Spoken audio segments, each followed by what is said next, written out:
show.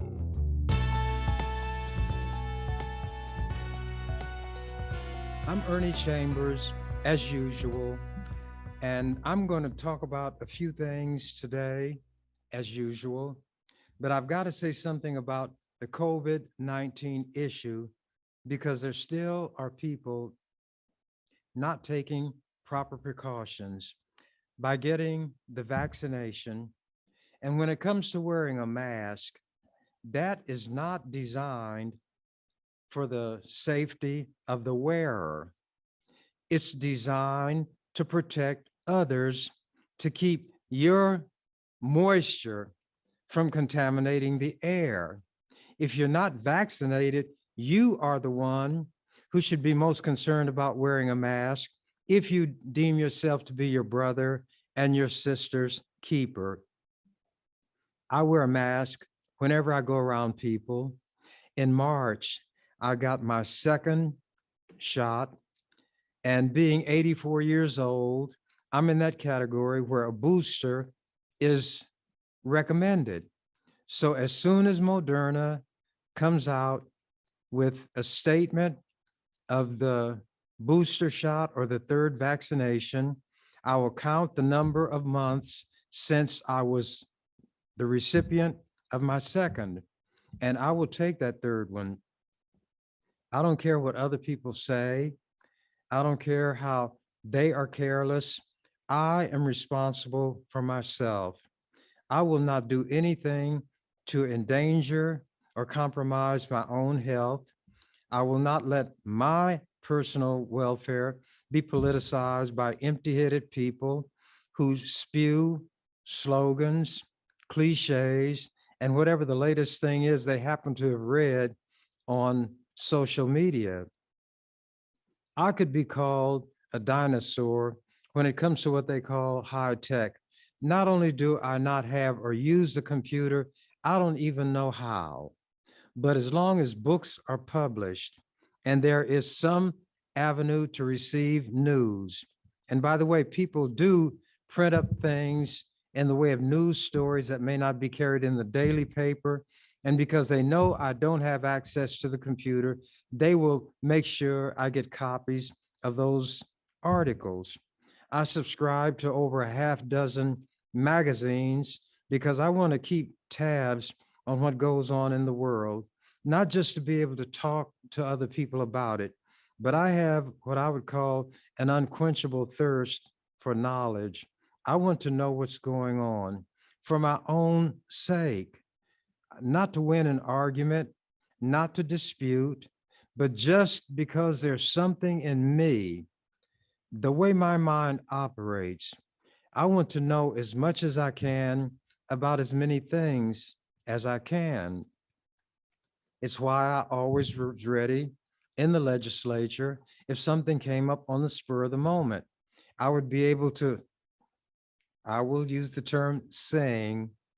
By the way, I'm called the burglar of music because I break into song. When I sing, well, it goes like this. When I'm sad, I sing, and then the whole world is sad with me. I've never pretended to be able to carry a tune in a bucket. But again, like Popeye, I am what I am. If I decide to break into song, I may offer an apology because I'm concerned about how the listeners or hearers may be affected by it. Or let's say a warning even. I can come up with a song, I can come up with a Bible verse or a stanza or two of poetry that will apply to whatever comes up on the spur of the moment. And they thought that there was something magical about it, but there was nothing magical about it at all. I prepared. That was my watchword. Be prepared. When you're in a setting like the legislature and outnumbered more than 45-1, then you are ready to deal with whatever may come up when there are 45 people who may be coming at you from different directions. So I'm one of those people who can think on my feet or on my seat because I think with my brains, not my body. Emotions do not govern and control me. When the emotions take over, your mind takes a vacation.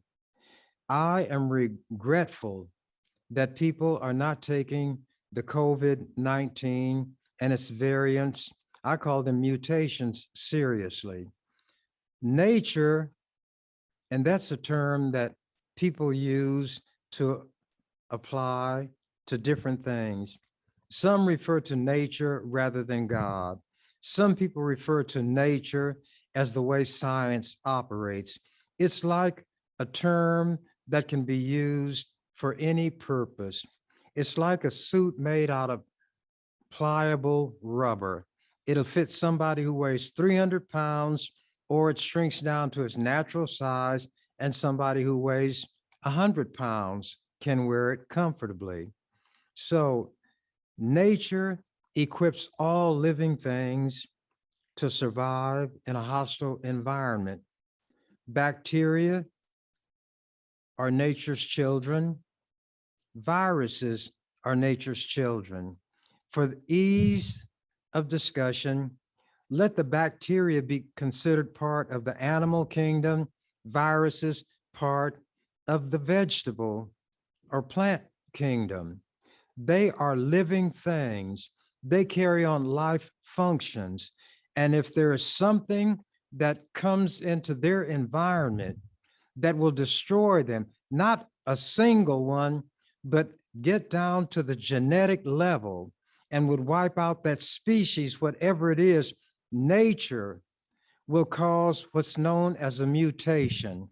It's a change at the genetic level that will allow that living creature to adapt and survive in this newly hostile environment.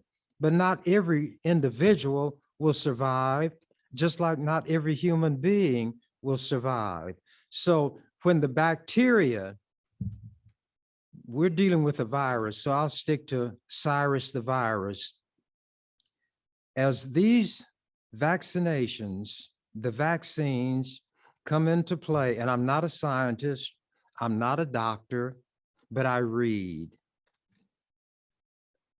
The virus, in order to survive, has to adapt and build a defense against the vaccines. So what may have worked last year may not work this year. The virus is a variant, or it develops a mutation that allows it to survive. When you look at the fact that human beings and every other living creature faces danger, at least as a human being, you don't have predators like animals in the wild would have. But if you go into the wild and are careless, you may become the meal of a predator, which does not even include human beings on its diet. But if you have bone, which you have, gristle or tendons and ligaments, which you have, blood flowing, which you have, muscle tissue, fat tissue, that's what predators live on. They have preferences like you do.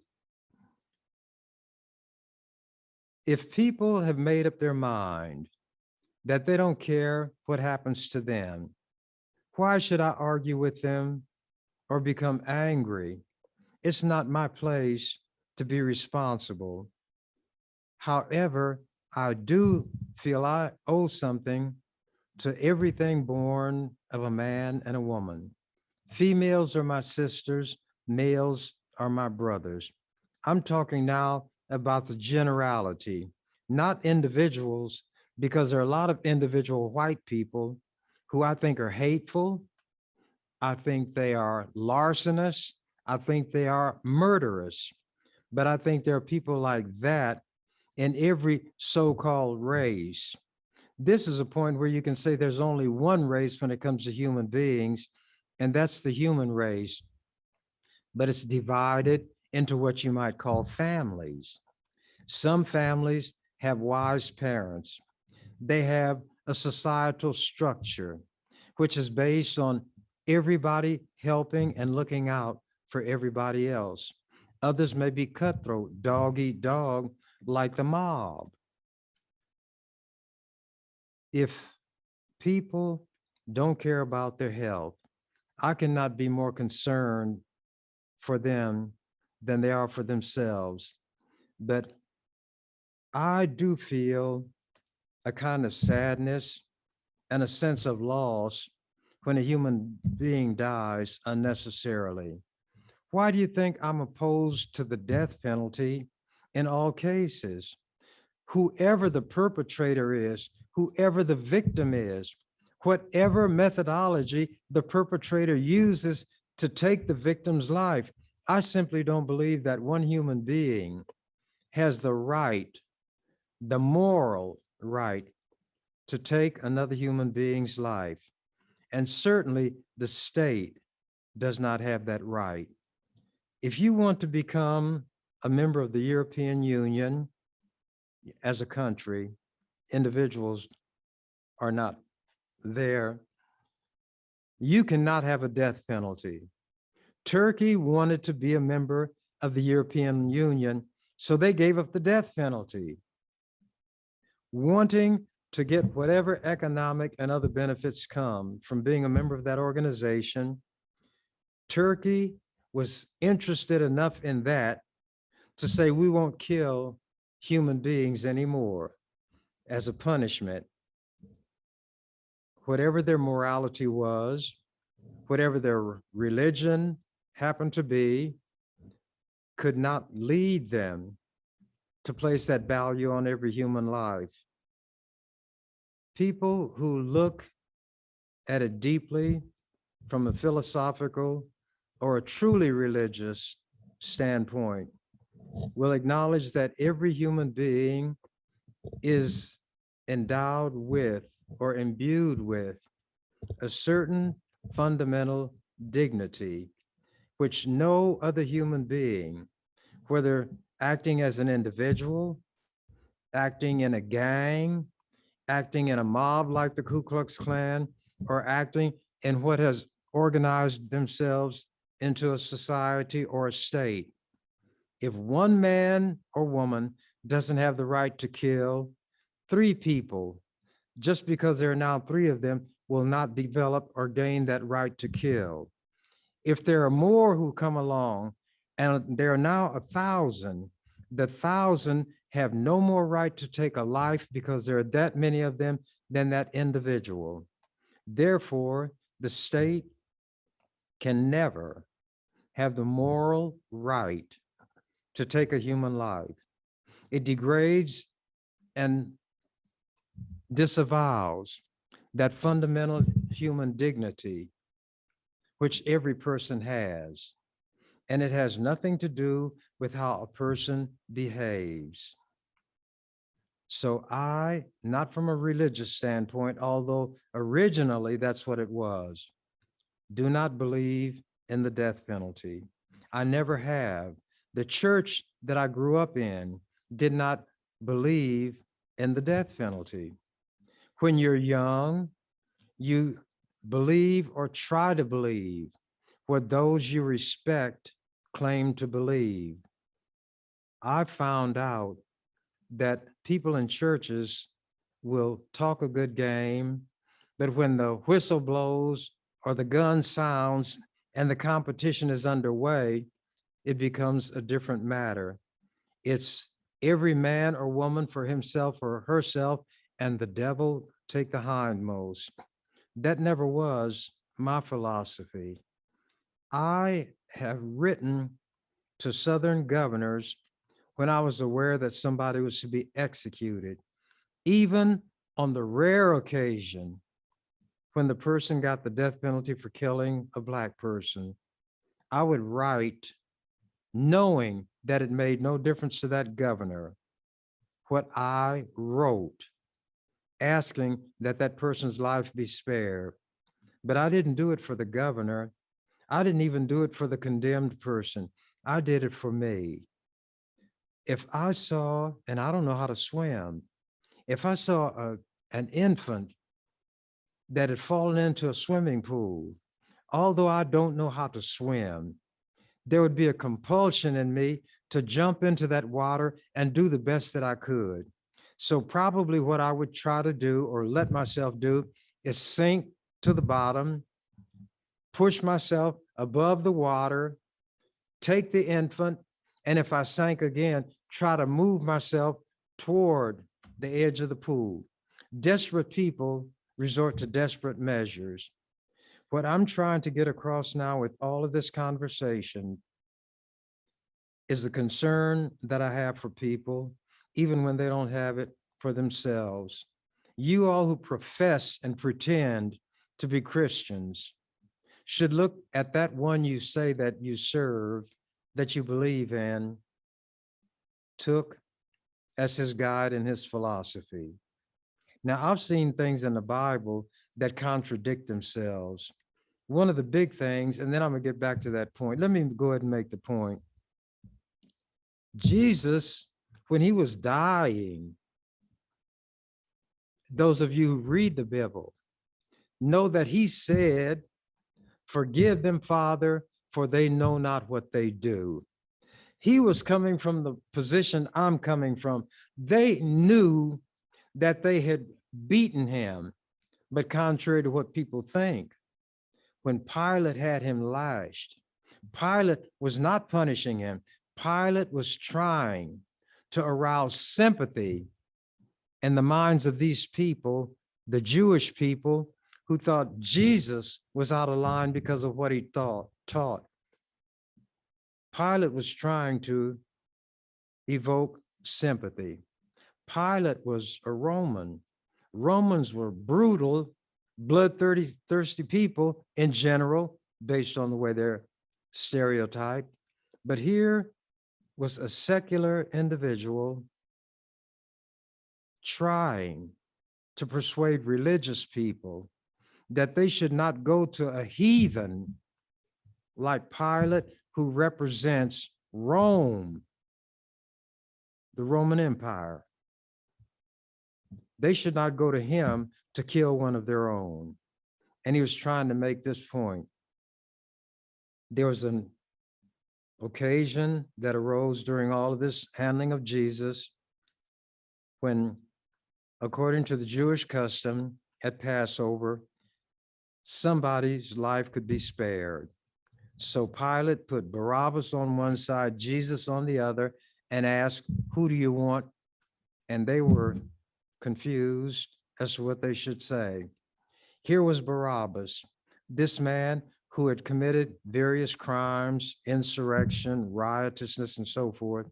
And then this guy over here who had healed sick people, cast out devils, they believed in stuff like that, fed thousands of hungry people, had not lifted his finger to kill a fly as far as we know, or called down a lightning bolt to kill his enemies. Pilate said, "Which one do you want?" And they said, "Barabbas," because the religious people had said Barabbas, and the crowd echoed, as they do now, what their leader said. And Pilate said, "Well, what should I do with your king?" "Don't say he's our king, say he says he's our king." Well, that's beside the point. Those are just words. What should I do with this man? And again, they were unsure. So again, the religious people, as the ones you see today, leading the charge to hurt people, to ban them from this country, to treat them cruelly when they come here. Did you see on television where these racist white people on horseback treating the Haitians who are Black like me and you like livestock in the United States of America, the land of the free, the home of the brave, the city set up on a hill, the most humane, righteous country in the world, they say about themselves, treating people like livestock? running them down on horseback. That's America. That's what America really is. And they used to could do it when nobody was looking, but now there are eyes of an electronic kind who are always looking. Jesus was going to be executed by the Romans. The Jews could not kill him. They could not carry out a death sentence. So all this talk of stoning people and so forth, that's nothing when the devil in the flesh takes over. The Romans, the cruel, brutal people, cut all that stuff out. If there's to be a death sentence carried out, it was carried out. The execution was by the Romans. And the offense had to be committed against Rome. But the Romans were smart enough to allow those who were subjugated to carry on some of their superstitions and their religious practices as long as they did not threaten the integrity or the power of Rome.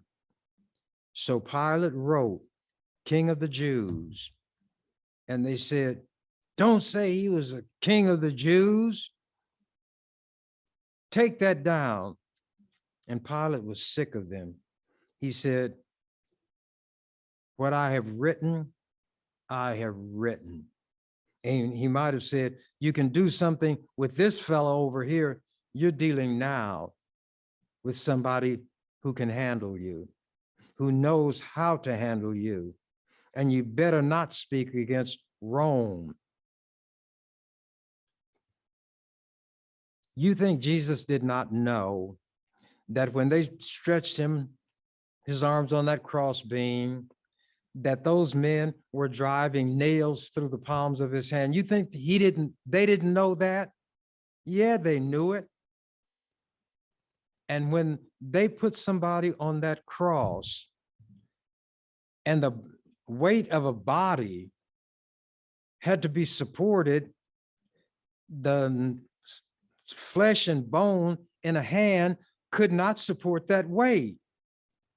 So they had to put a footrest under that person so that the weight of the individual would be resting on that footrest. So if you see a representation of Jesus on the cross and he's hanging there and the only thing holding him up are nails in his hands and nails in his feet, that's not the way it went. When they put him on that cross and they raised it up and it fell into place and they supported it, you think Jesus didn't know what they did? Well, if he knew, you think the people who did it didn't know? When the centurion stuck the spear in his side, some people say that that guy was trying to hasten death. There are all kinds of things that grow up around an event like that. It was an event. It was a happening. You think that the person who stuck the spear in his side, and it had to be a Roman, didn't know what he was doing? And Jesus said that he was thirsty. So it said they gave him vinegar in a sponge. That was the interpretation. What some people say was that this was like a narcotic that was designed to deaden the pain. It wasn't to increase the torture. It was to try to make it less unbearable. All kinds of things. Here's Jesus having been put where he is, and everybody who played a guilty part had to know the part he played. From the religious people who incited the crowd to say, crucify him, they knew. The people in the crowd who shouted, crucify him, knew what that word meant. So they knew. When Pilate gave the directive to have the execution carried out, Pilate knew. The ones who drove the spikes through his hands and his feet, one on top of the other, they knew. And in some cases, the bones in the leg were broken, again, to hasten death, but it did cause excruciating pain. I don't know that I've ever read any place where the bones in Jesus's legs were broken. But if that were to happen, the one who wielded the mallet knew what he was doing and carried it out. Yet here is this man who is supposed to be the Son of God and God himself. I and my Father are one. He knew everything. He had to if he was God. He knew that these people knew. So was Jesus a liar when he said, "Forgive them, for they know not what they do"? Everybody had guilty knowledge. Was Jesus talking in riddles even as he died? I don't know. But as an ordinary human being, I would have to say that statement makes no sense. So you have to get from the realm of the ordinary and go into the theoretical or the philosophical. They knew that they were killing a man, but they did not know the nature of the being that they perceived to be a man.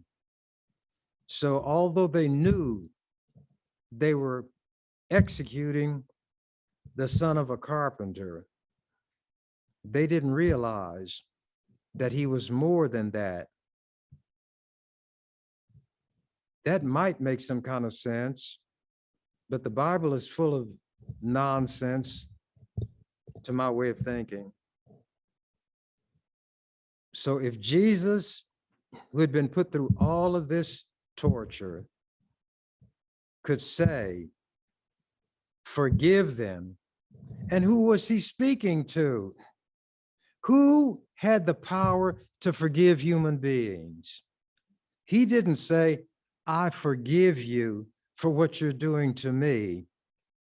He was speaking not for himself. He was speaking to someone or something.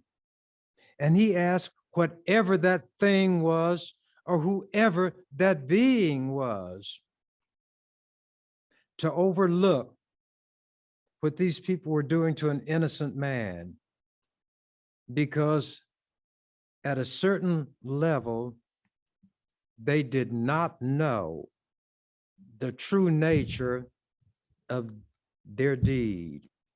They were not killing a man, they were killing a God. But a God cannot be killed. So there are many contradictions in the Bible. But people have to overlook all of that because they want to accept it to be what they've been told it means. But if you're intellectually honest, you would have questionings. And the real word, if you want to be direct and mature about it, is not you have questionings, you have doubts. You're not sure. So you don't think about it. You don't want to go where the logical processes of your mind, which is constructed to operate in a logical way. 2 follows 1, 3 follows 2, step by step. Or as the Bible says, here a little, there a little, line upon line. But the conclusion that the logic in your mind would cause you to reach, you have to shake your head and disregard it and say, we're in a realm where logic does not rule. We're in a realm of the unknown. It's beyond our ability to comprehend. So we have to take it as being true, even though we have no material evidence of it. So we have to construct a formula, according to which this way that we've decided to conduct ourselves and let our mental processes work, we have to have a formula. So the formula will be this. Faith is the word we're going to use. And faith, what is faith?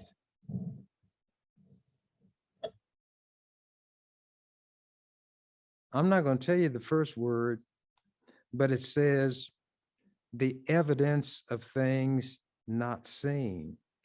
There's no evidence of it, but you believe it anyway. But you don't really believe it. You have to say you believe it. And there was a man who heard about Jesus, and this man was desperate. And he wanted Jesus to heal him. But he also knew that what he heard about this Jesus is that he required people to tell the truth. So when the man came to Jesus, he said, Jesus, I've heard about you. You have the power to heal me. Heal me. And Jesus said, do you believe? Then, using the logic that he had, but knowing what the conditions were under which healing could come, he had to believe. He said, Lord, I believe, help my unbelief. Because he had to be honest. He was saying, in the anguish of his condition and his soul, I want to believe. If I could believe, I would believe, but I don't believe. So help my unbelief. I'm coming with everything that I've got. And it doesn't meet your standard. But if your standard is what people say it is, then you will understand. And you know, if I could believe, I would. But in front of all these people, I'm debasing myself. I'm coming to another human being and saying, do for me what the doctors can't do. Heal me. And Jesus marveled and had not seen such a faith in all of Israel. And he'd say, so be it unto you as you wish, not as you believe, but believe and belief are words that can have different meanings from what the dictionary says. They can mean that you go as far intellectually as you can, but now you have to go one step beyond into the twilight zone. And you don't know what's there, but you hope that there's something there that will be of value to you. So you go as far as your mind will take you. Then you close your eyes, hold your breath, and you step off into the abyss and hope that you don't fall forever, or something worse than merely falling will happen.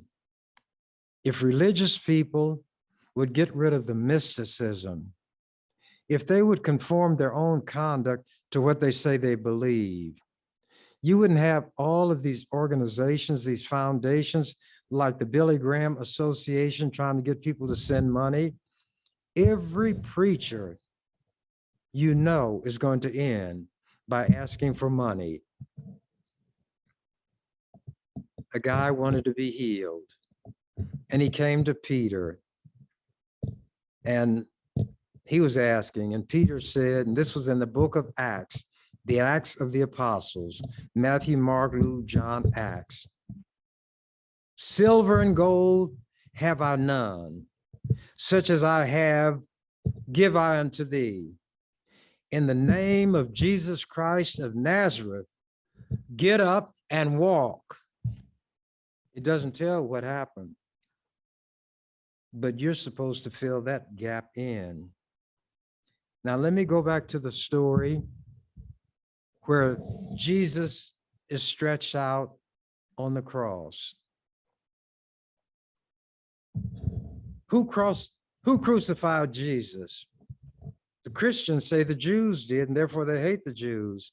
But the Jews couldn't carry out a death sentence.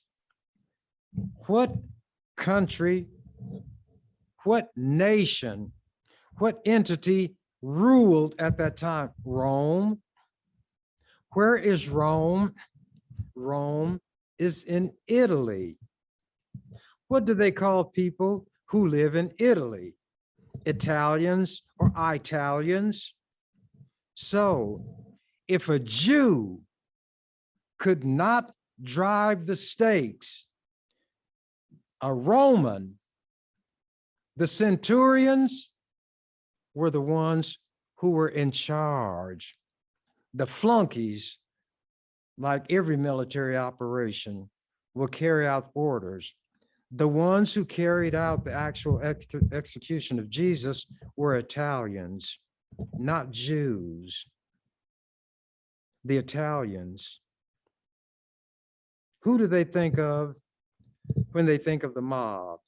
Somebody whose name ends with a vowel. Al Capone,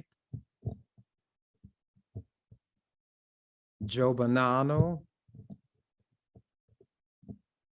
the Gambino family, and sometimes there would be a dispute between Italians and Sicilians, but they were all from the same general geographic area in that part of the ocean. But people don't care about what I'm talking about. They will turn on Fox News and it tells them, don't get vaccinated, so they won't get vaccinated. You know why I went through all this?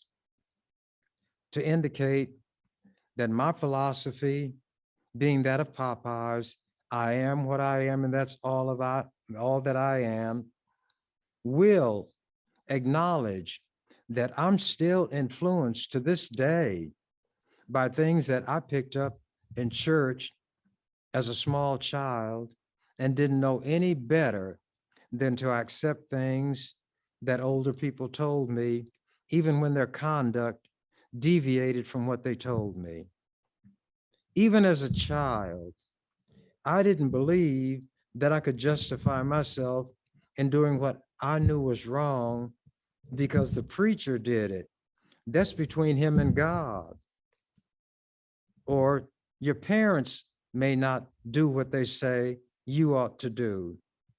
But if you are convinced, as at one time I was, that everything in the Bible means what it says as it's written, then you will not allow yourself to be righteous by standing on somebody else's shoulders and say, well, I'm not as bad as so-and-so. It's not a question of relativity where you're not as bad as somebody else. You have a conscience and a mind that judges you. And that's why I will tell people that I quote poems a lot of times, because they say with words that I cannot put together in the way they do. The woods are lovely, dark, and deep, but I have miles, but I have promises to keep and miles to go before I sleep. And when you go those miles, no matter what the outcome is, then you can lay your head on that pillow and sleep the sleep of the just. But if you don't, there's something in you that lets you know whether you've done the best that you can. And it will not let you rest. And some people call it a conscience. You don't have to go into mysticism. The other things that I had intended to talk about, I've laid aside because I'm trying to make a point. And sometimes I don't call myself a leader. I never have. White people have done that. Some Black people fall into that bag. You've never heard me call myself a leader, ever. I don't lead anybody anywhere. I do what I think is right. I say what I think needs to be said. And if somebody wants to latch on to it, they have decided to take from that what benefits them, but I'm not that person's leader. I don't tell that person what to do.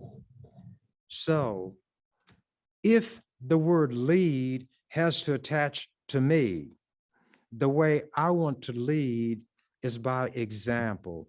I want to show that I believe what I'm saying to the extent that I direct my conduct according to what I claim to believe. And if I'm doing what I believe to be right, I don't care what anybody says. I wouldn't care what the Pope says, the president, the preacher, the teacher, and the fact that thousands of people would say it doesn't make it right any more than it's right if one person says it. So it's not the number of people who say something that will impress me. It's the logic, the reasonableness of it, and whether it accords with my belief. And the reason I say my belief, I can only live and have peace as long as I live in accord with what I believe. But I'm going to show you a contradiction that I saw in the Bible. They say God is good. All good things come from God. Well, where'd evil come from? If evil exists, God had to create it. A thing cannot give what it hasn't got. So you have to say God is evil and God is good. Everything that is a part of God. So the concept that you have of God is what's askew. You don't know what God is. You don't know if God is a who, what, or them. The Romans tried to handle it, and the Greeks by having different gods to whom they assign duties. But human beings cannot assign duties to gods. But one of them, which is obvious, and you read it in the Bible, when Saul, who had been the king, fell from his holy state and was no longer doing what God wanted, then an evil spirit came upon Saul, King Saul. And you know what the Bible called that spirit? The evil spirit from God, not the evil spirit from Satan. And God knew Satan. God knew Lucifer, because Lucifer used to be up there in the big house. How did Lucifer conceive of this thought that he had that would lead him to try to overthrow God if that's what happened? It had to come from God. It was put there by God. The Bible even says, how can the potter say to the one, how can the pot say to the potter? The potter makes the pot. How can the pot say to the potter, why hast thou made me thus? If the pot could talk, the potter would say, because I wanted to. And the pot says, I don't like it. And the potter says, so what? But if you don't like what I've made you, that means you don't like to exist. It's smashed to smithereens. There are so many contradictions in religion, in philosophy, and politics. A person can maintain sanity only, in my opinion, in one man's opinion, is to adopt my and Popeye's philosophy. I am what I am, and that's all that I am. Que sera, sera. What will be, will be. What is what it is. And as I sign off now, as the canary would say, when he discovered that the door to his cage was open, I'm out of here. Thank you for watching The Ernie Chambers Show. If you'd like to make suggestions, email us at ewcfacts@gmail.com. That's ewcfacts@gmail.com. This has been an EWC Communication production.